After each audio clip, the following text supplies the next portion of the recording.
Job नहीं मिली थी, फिर जॉब मिली वो मुझे मीट फैक्ट्री में डाल दिया। मैं प्योर वेजिटेरियन फैमिली से, और हमारी इतनी फटकी कि भाई सामने से गाड़ियां आ रही हैं और वो वन वे थी और भाई ने तो वो सबसे सही था, लेकिन वो नाइट शिफ्ट थी। एंड फिर अचानक से जो वो ड्रॉप होता है ना जो सोशल लाइफ में, वो हर कोई बियर नहीं कर पाता है, एंड वो अचानक से लोनलीनेस बहुत लोगों को हो जाती है। So hello and welcome back to the second episode of Chit Chat with Cindy, and today I have with me all my friends who are very intelligent and are going to give you a great deal of advice and also a lot of fun conversation. So let's start by introducing you all know my sister Grace, and then there's Prabhanshu, Shubham Khattar and Garvit Kataria. Hello Hello to everyone. कैसा है Prabhanshu? मैं अब better feel कर रहा हूँ। Finally हमारे पास setup है कैमरे का और हम प्रोग्रेस कर रहे हैं। तरक्की है। शुभाम तू कैसे फील कर रहा है? मैं भी सही फील कर रहा हूँ। टेम्परेचर ठीक है आजकल, बहुत गर्मी है।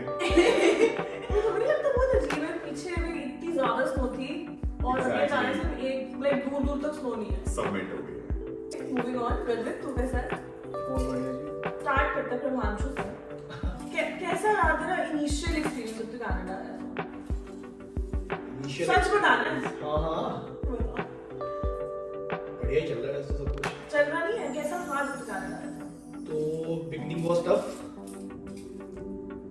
अकेले फ्रेंड्स भी थे, कोई जानता नहीं था। फिर भाई पार्क में जा रास्ता था ये। क्यों रो रहा था तू? अरे रो नहीं रहा था, मतलब हो गया था एक सब ठीक हो जाएगा यार, बी स्ट्रांग। गाली दे सकते हैं इसको। क्या हुआ था मतलब हुआ कुछ नहीं। फिर मतलब मैं तेरा लास्ट एपिसोड देखा मैंने, तो उस वाले में तूने किसी की बात करी थी कि कुछ लोग बिना प्रिपरेशन के आ जाते हैं, बिना रिसर्च करे। तो मुझे लगा था कि तू मेरी बात तो नहीं कर रही। तो वो मैं था जो बस आ गया। ये वो बंदा है जो देखता है कि कनाडा में जाके लोग सब आईफोन ले लेते हैं, जॉर्डन्स ले लेते हैं, गाड़ियां ले लेते हैं। मुझे नहीं चीजें चाहिए। To be very honest, I was influenced by songs. अच्छा, पंजाबी सॉन्ग। पंजाबी सॉन्ग्स। और फिर मेरा फ्रेंड आया जेन्युइन जेन्युइनली कि मुझे लग रहा था कि उधर बेटर होगा, which is true, things are true. तो बाकी देखो हाँ एक फेज की काम ऐसे करने पड़ रहे थे फैक्ट्रीज वगैरह जैसे में। क्या तूने क्या जॉब्स करी हैं? तो पहले तो मैं सुनाता हूँ एक्सपीरियंस क्या हुआ कि जब मैं आया तो पहले तो मैं बहुत ज्यादा खुश कि सब कुछ कितना अच्छा है, white snow, everything was bright and beautiful. उसके बाद क्या हुआ भाई, मेरे पैसे होने शुरू हुए खत्म, तो मुझे पता लगा जॉब भी करनी पड़ेगी। तो जॉब मैं गुड़गांव में कर रहा था और मुझे नहीं पता था यहाँ आगे ऐसे labour job, blue collar job करनी पड़ेगी। तो जब वो हुआ तो पहले तो मुझे पहला तो शौक मेरे लिए वही था कि मुझे वहाँ पे पहले तो जॉब नहीं मिली थी, फिर जॉब मिली वो मुझे मीट फैक्ट्री में डाल दिया। मैं प्योर वेजिटेरियन फैमिली से, मतलब रॉ मीट नहीं देख सकता था उस टाइम पे। तो फिर वहाँ पे इतनी मीट फैक्ट्री वगैरह थी तो मैं गया वहाँ पे, पर मैं फिर जैसे ही मतलब 2 घंटे बाद ब्रेक हुआ था तो मैं वापस अंदर ही नहीं गया वापस। मैंने कहा मैं नहीं जा रहा भाई, यहीं से किया। और बाहर बहुत ठंड थी, उन्होंने अंदर नहीं दिया। तो पहले तो मैं यही सोच रहा था कि मेरा डिसीजन सही है या नहीं है। उसके बाद दूसरी जॉब मिली तो मुझे बस इस चीज़ की खुशी थी कि कूलर के अंदर जॉब नहीं है, कि बस नॉर्मल, लेकिन वो ट्रक अनलोडिंग और लोडिंग वाली थी। तो कूलर में लाइक फ्रीजर में थी? फ्रीजर में जो जॉब नहीं थी, हाँ जैकेट पहन ली और फिर वो मीट पकड़ के बस तुम्हें डब्बे में डाला। क्या फ्रीजर में डाल देते हो तुम? फ्रीजर वो बड़ा रूम भी होता है पूरा, पूरा room होता है। जैसे कि मैं गुड फूड टाइप। फूड्स का मुझे पता है ना, गया तो था तो बस ठंडी होती है हमें, दिक्कत फ्रीजर की नहीं, पूरा कनाडा फ्रीज था, ठंड बाहर भी थी, अंदर भी ठंड थी, बाहर भी ठंड थी। हाँ दिक्कत क्या थी, मीट मीट तो समझ नहीं आया मेरे को। भाई वहाँ उठा के मीट बड़े लोग्स पे काफी हैवी, बस उन्हें उठा के ऐसे डालना था। बस उसके अंदर बट ये भी होता है ना, टेम्परेचर चेंज भी होता है। तुम नॉर्मल रूम टेम्परेचर से फ्रीजर में जाते हो, फिर वापस पूरा कनाडा बाहर भी ठंड थी भाई, विंटर्स में आया मतलब इन एंड आउट होता रहता है, सर्द गर्म जो अपने कहते हैं। फिर नेक्स्ट तूने क्या करा? फिर वहाँ के बाद कोई और दूसरी जॉब मिली थी किसी एक फैक्ट्री में। तो फिर उसके बाद एक फैक्ट्री में जॉब कर रहा था मैं जब तक स्टूडेंट था, कि फीस वगैरह भी मिली थी, कार भी ली थी, फिर उसके भी पैसे देने थे। तो क्या कौन सी फैक्ट्री? कोई एक प्लास्टिक फैक्ट्री थी, उसमें ऐसे ही कुछ ब्रिसल्स होते थे, वो ब्रश वगैरह करने वाले और बड़े ब्रूम्स के लिए। तो क्या तेरा काम क्या होता था? वो वाला काम मुझे सबसे इजी था। क्या करना था? उसमें ना एक बार मशीन स्टार्ट कर दो तुम, पीछे से मेल्टेड प्लास्टिक आती थी और वो आगे एक मशीन से ही कट करनी होती थी, तुम्हें बस ऑपरेट करनी थी एक तरह से मशीन ना, तो तुम मशीन ही ऑपरेट कर रहे थे, तो वो सबसे सही था। लेकिन वो नाइट शिफ्ट क्या टाइमिंग है? तू वहीं था भाई उस टाइम। ऑडियंस नहीं थी ना। अरे ऑडियंस से ओके। क्या रात को निकलते तो 11 बजे अपना पैक वैक मार मतलब 11 बजे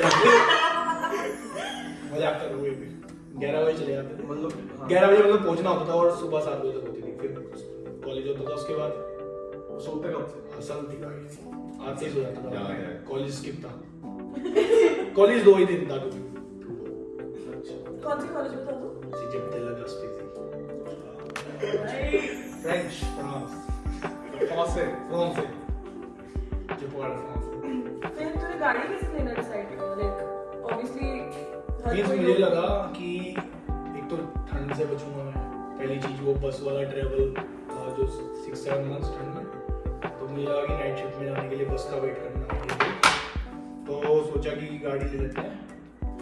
और दूसरा मेरे माइंड में था कि मैं ऊबर वगैरह कर लूँगा, कि वो ज़्यादा ईजी लग रहा था मुझे किसी जो कि मैंने कभी नहीं करी थी उस टाइम, अब मैं भले ही थोड़ी बहुत कर लेता हूँ।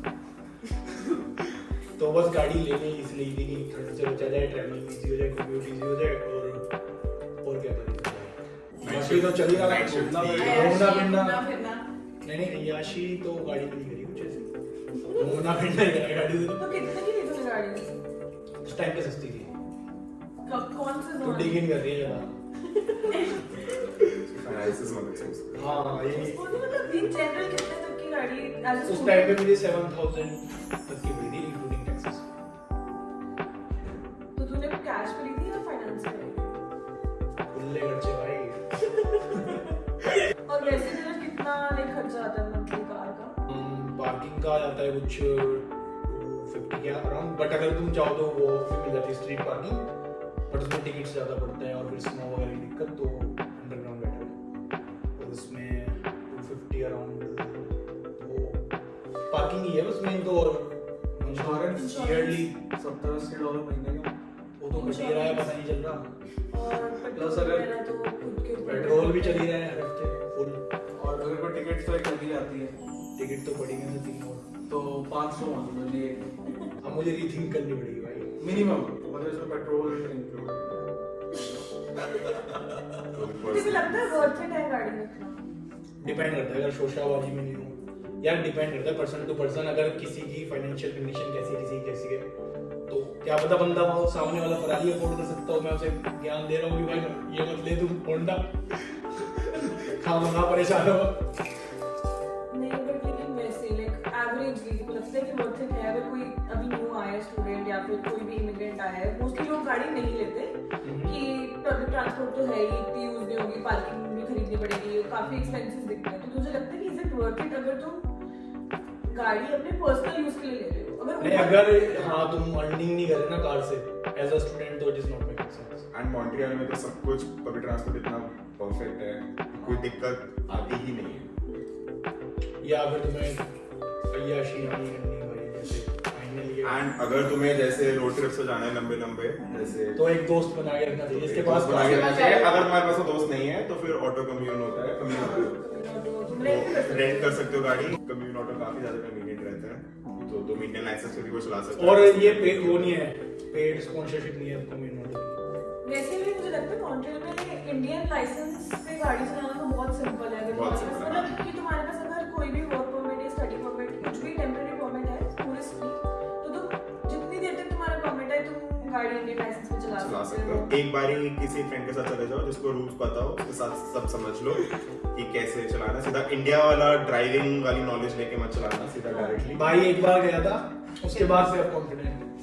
जनरली गाड़ियां हमारी ना इंडिया में चलती है लेफ्ट साइड में, यहाँ पे चलती है राइट साइड में। तो भाई को आदत दिल्ली से, भाई को आदत थी भाई लेफ्ट में चलाते हैं हम, तो भाई ने टेक दी लेफ्ट में, हम बैठे हैं पीछे और हमारी इतनी फटकी कि भाई सामने से गाड़ियां आ रही हैं और वो वन वे थी और भाई ने ऐसे मस्त डाल दी कि भाई अब तो कोई दिक्कत नहीं है, मस्त चला रहा है भाई यार कनाडा मॉन्ट्रियल डाउनटाउन में गाड़ी लेके साथ ही लेफ्ट में। मेरे को तो भाई लगा कि आज मेरा आखिरी दिन है। लेकिन ये एक बार वाली बात हर किसी पे नहीं अप्लाई हो सकती है कि एक बार बैठ जाओ क्या मेरे भी नहीं अप्लाई हुई वो पहले तो। 3-4 बार बैठना ना गाइस तो हो जाएगा लेके जाओ हमेशा भाई। हमेशा लेके जाओ। राइट ऑफ वे करके एक चीज होती है कि भाई पेडेस्ट्रियन चल रहा है तो भाई उसको पहले जाने दो, फिर तुम्हारा राइट आता है गाड़ी चलाने का। अब तो पेडेस्ट्रियन चल रहा है तो भाई रुक जाओ, वो जाएगा। भाई दिल्ली से भाई ने बोलेगा भाई गाने चल रहे हैं हम फुल तेज, काली दिन नाली, काले शीशे काले, और उधर पी मार रहा है, पेडेस्ट्रियन देख रहा है भाई क्या कर रहा है वो, इतना कॉन्फिडेंस कहां से आ रहा है। जैसे मैं बताता हूँ overall means if you are not cooking मतलब बिगिनिंग में तो सब कुछ अच्छा ही है। पहले तुमने कोर्स कौन सा करा? यार मैंने फाइनेंस का कोर्स करा था, फाइनेंशियल सिक्योरिटी एडवाइजर। तो उसमें थोड़ा सा पंगा हुआ कि मतलब उसके बाद सर्टिफिकेशन वगैरह चाहिए, में लाइसेंस वगैरह जॉब के लिए, वो मैंने अप्लाई भी मतलब ले लिए, एग्जाम भी क्लियर हो गया, बट अभी तक मुझे वो जॉब ही नहीं मिली फाइनेंशियल एडवाइजर वाली। मेरे को क्या लगता है इसका क्या रीजन हो सकता है? मॉन्ट्रियल में इंग्लिश के इसका को लगता है ओवरऑल वो तो ऑब्वियस रीजन है कि यहाँ पे तो वो फ्रेंच मांगे हैं, तो उसके बाद बाहर अप्लाई कर रहा हूँ तो अभी रिसेशन का भी मतलब मार्केट कंडीशन इतनी सही नहीं है, बट लकीली अभी एक फुल टाइम जॉब है जो सही कर रही है, और देखो आगे क्या होता है, तो things are getting better. You look it's difficult to do the license thing that you did. Not for me. वो लाइसेंस का नाम क्या था बता दे पहले। वो था IFIC। म्यूचुअल फंड कुछ होता है, म्यूचुअल फंड्स का वो लाइसेंस है भी। बाकी एक बार बस थोड़ा सा डार्क फेस डिप्रेशन वाला एंजाइटी टाइप हुआ था, कब? वही जब स्टार्टिंग में था ऐसी जॉब्स होती थी तब डिफरेंस आता था क्या था जब वेट कि तब ये जब आया था तो इसका फ्रेंड सर्कल वगैरह यहाँ पे नहीं था, तो और उसको अपने टाइप के लोग नहीं मिल रहे थे, तो उस तभी इसको वो डिप्रेशन में चला गया था। मतलब ऐसे डिप्रेशन नहीं होने की बोलेगी तरह हाँ। चला गया, लगता नहीं सोच रहा हूँ उनको मतलब स्लीप पैरालिसिस हुआ था मुझे एक दो बार, तो यहाँ पे मतलब फ्रेंड सर्कल तुम्हारा या अच्छा ग्रुप सर्कल होना बहुत ज्यादा जरूरी है, उसके बिना बहुत प्रॉब्लम्स आएगी, क्योंकि यहाँ पे लोनलीनेस एक्चुअली में बहुत सीरियस इशू है। इंडिया में आई डोंट थिंक सो कि कई लोगों को कभी भी फील हुआ होगा, बट यहाँ पे आके अच्छे लोगों को, जिनके इंडिया में अच्छा खासा सोशल सर्कल होता है कि जो रोज अपने फ्रेंड्स के साथ मिल रहे हैं, पार्टी कर रहे हैं, एंड अचानक से वो यहाँ पे आते हैं, एंड फिर अचानक से जो वो ड्रॉप होता है ना जो सोशल लाइफ में, वो हर कोई बियर नहीं कर पाता है, एंड वो अचानक से लोनलीनेस बहुत लोगों को हो जाती है। यहाँ के लोग यूज्ड टू है